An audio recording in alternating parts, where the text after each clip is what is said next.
Assim que começa a esfriar, muita gente corre atrás de aquecedores e levanta-se muitas perguntas. Se precisa colocar óleo, se queima oxigênio, se baixa a umidade do ar. São várias dúvidas diferentes e depois de ter lidado com mais de uma dezena de aquecedores de tipos diferentes, decidimos que estava na hora de explicar os principais motivos para essas dúvidas e também tirar as principais. Bora lá!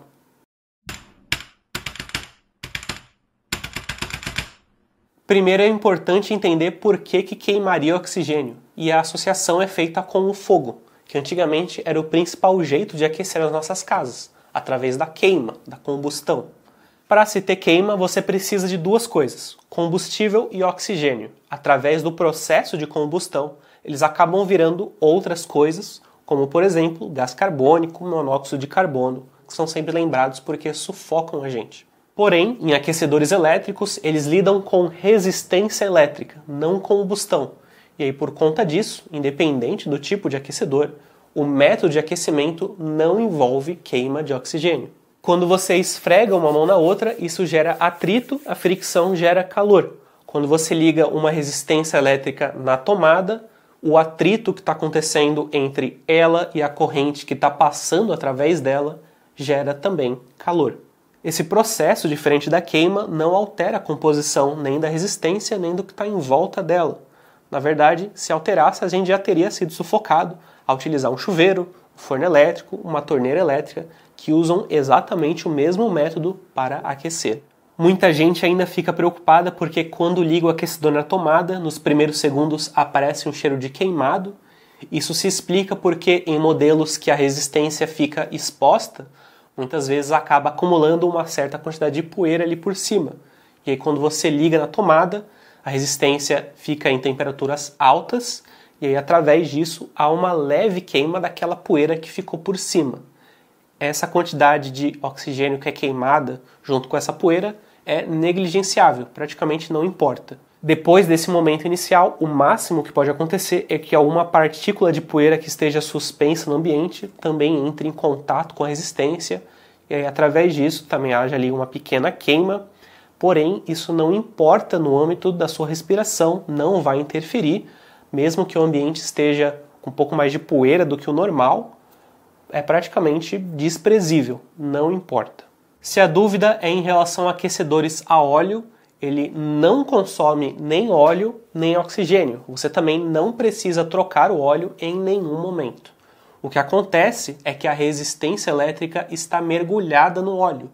E aí a ideia do aquecedor a óleo é justamente que a resistência aqueça o óleo, a resistência desliga, assim poupa energia elétrica para você, e o óleo quente aqueça o ambiente. O óleo serve apenas como uma retenção do calor que é gerado pela resistência. Ele não é consumido em nenhum momento. O lado negativo é que essa velocidade em que acontecem as trocas de calor do aquecedor para o resto do ambiente, no aquecedor a óleo costuma ser mais devagar.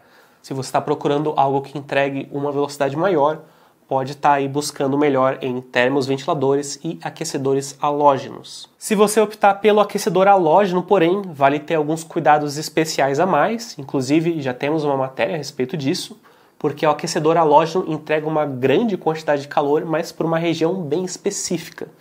E aí, se nessa região mais específica tiver algum objeto mais sensível ao calor, como por exemplo algum tecido, seja toalha, seja até por exemplo uma cortina, pode ser que ele acabe até queimando um pouco do tecido. Então, sempre tenha esse cuidado para utilizar ele a certa distância de qualquer objeto que seja mais sensível a calor. Outra dúvida que sempre aparece é se o aquecedor vai secar o ar. E bom, sim, mas na verdade é um processo que acontece independente do método que você utilize. Seja aquecedor, seja fogo, até mesmo o próprio sol, eles acabam baixando a umidade relativa do ar. E é até bem fácil de entender o motivo.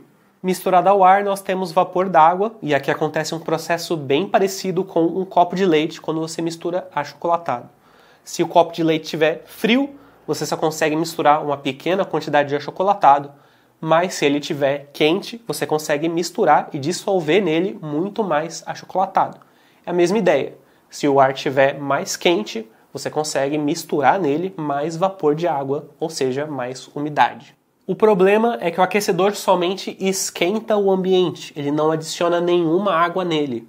E aí se você tem, por exemplo, uma sala que cabe ali 100 litros d'água porque ela está fria, e dentro dessa sala você tem 75 litros d'água em forma de umidade, você tem 75% de umidade. Mas, se a mesma sala, a mesma quantidade de ar estiver quente, e agora cabe ali, por exemplo, 150 litros d'água, você ainda tem os mesmos 75 litros. E aí a sua umidade agora vai ser 50%. Não diminuiu a quantidade de água no ambiente, mas como o ambiente esquentou, a umidade, a porcentagem da umidade, a umidade relativa, diminuiu. Dá para perceber que conforme a temperatura vai aumentando, a umidade vai caindo. E aí, assim que o aquecedor é desligado, a temperatura volta a cair e a umidade volta a subir. Se você se preocupa bastante com a umidade, até porque ela interfere bastante na nossa qualidade da respiração, dá para considerar adquirir um umidificador. Geralmente são produtos de baixo custo e que conseguem manter a umidade do ambiente relativamente alta.